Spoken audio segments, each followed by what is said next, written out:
It's been 3 days since the Pacific Pride fire burned an industrial area near downtown Medford, yet the cleanup is far from over. Oil, kerosene, and diesel all entered the environment and is now in Bear Creek, storm drains, and streets.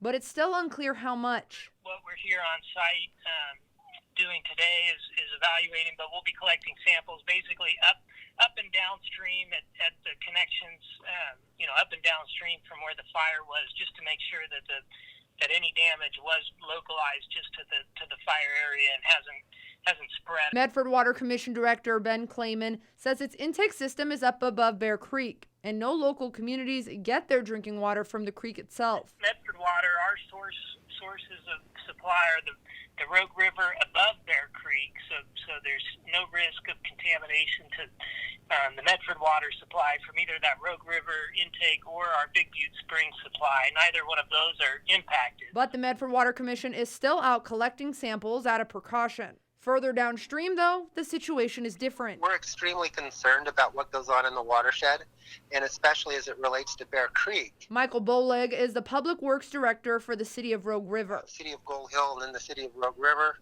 and then eventually the city of Grants Pass all have to deal with what's going down Bear Creek and into the Rogue. Boleg also owns Southern Oregon Water Technology, which oversees and manages the drinking water plant for the city of Gold Hill.